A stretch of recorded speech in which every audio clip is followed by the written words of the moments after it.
Just a few short years ago, it seemed that Emory Jones was the future of Florida football, and he was going to be the best quarterback Dan Mullen had ever had. Coming out of high school, he was a big-time talent, and he was wanted by pretty much every big-time program in the nation. Unfortunately, his college career has not worked out, and after starting in 2021, he decided to enter the portal after the bowl game. New head coach Billy Napier would convince him to stay though, and it looked like maybe he could be the starter going into 2022. That is not how it's going to go, as just a couple days ago, he decided he would enter his name into the portal once again, and he will now have to find a new home. In today's video, I want to briefly introduce you to who Emory Jones is, how his time at Florida went, and honestly, what could be next for him. Let's not waste any more time on the intro and just get started. So if we go back in time, Emory Jones was born and raised in the state of Georgia.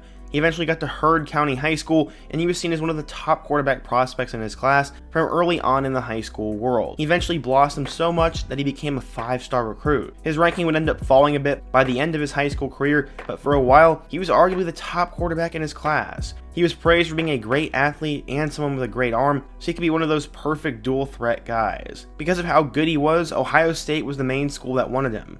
They offered him a scholarship and he accepted. He was committed to the Buckeyes for quite a while before National Signing Day approached. I guess Emory wanted a change of scenery, and with Florida hiring new head coach Dan Mullen from Mississippi State, he decided to flip his commitment from the Buckeyes to the Gators on National Signing Day. This was one of the first major recruiting wins for Coach Dan Mullen, and immediately people were super excited for this. According to 24/7 Sports, Jones was a 4-star recruit, the number 5 dual threat quarterback, and the 85th best player in the class of 2018.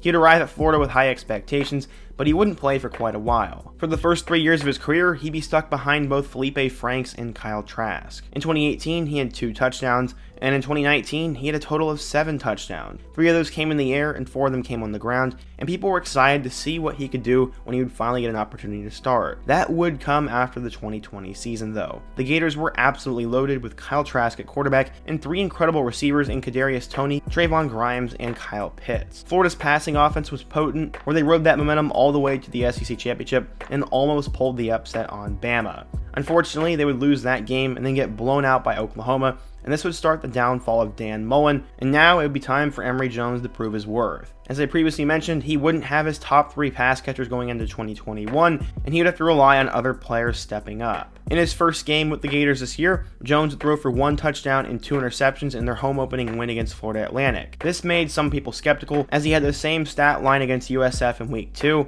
and the backup Anthony Richardson looked a lot better when he played. Emory would get the start against Alabama, and they would narrowly lose that game, before Jones would have a solid game where he'd throw for 2 touchdowns and a win over Tennessee. From there, Jones would make a late game interception to lose to Kentucky, but he would immediately redeem himself with 4 touchdowns against Vanderbilt. The rest of the season was pretty much a struggle, but in a come-from-behind victory against Samford, Jones would throw for 464 yards, 6 passing touchdowns, and ran for a touchdown, and showed his full potential and how high his ceiling could be. Yes, it did come against the worst team on their schedule, but it seems like Jones had played a near-perfect game. The following week, they would lose on the road to Missouri in overtime, but despite 3 picks from Jones, they would still beat Florida State 24-21, and they would get to 6-6 and go to a bowl game. When he would play in that bowl game against UCF, he would be doing that with a new coach, as Dan Mullen, the guy who recruited him, was fired. In that game, Jones completed 38% of his passes and had 0 touchdowns and 0 interceptions. He would finish the season with 2,700 yards passing, 19 passing touchdowns, and 13 picks,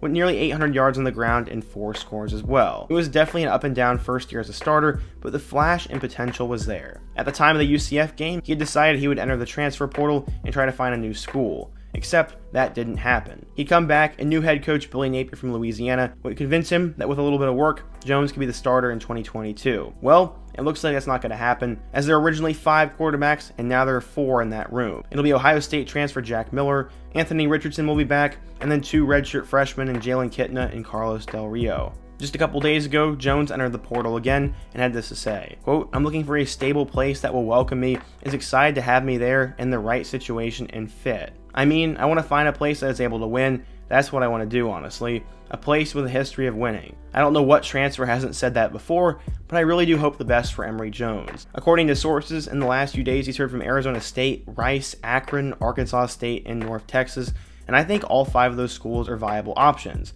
Except, I don't think really any of them check the boxes in terms of winning. Arizona State is definitely not going to be able to make a bowl game, and that roster is very thin, So while he could probably go over there and compete with Paul Tyson for the starting gig, he probably won't get a chance to play in a bowl game or win that many games. Rice, Akron, Arkansas State, and North Texas are all Group of 5 programs that would love to have a talent like him, but as I said, none of them are in that great of a spot, and winning big games at those 4 schools will be very difficult. Honestly, the Arizona State option sounds pretty enticing, and if they do in fact offer him, I think he should go there. He'll battle it out with Alabama transfer Paul Tyson, and maybe, just maybe, Emory Jones will save his career in his final year of eligibility. Overall, it has been a disappointing 4 years for Emory Jones, and he does get a lot of crap from Florida fans, but I always like the dude, and I wish things would have worked out for him a little bit better. What do you guys think though? If you're a Florida fan, what went wrong for Emory Jones?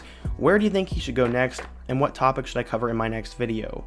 Be sure to let me know down below, smash that like button if you want to support today's video, and check out all my other videos on the end screen. I hope to see you guys again soon, but until next time, peace.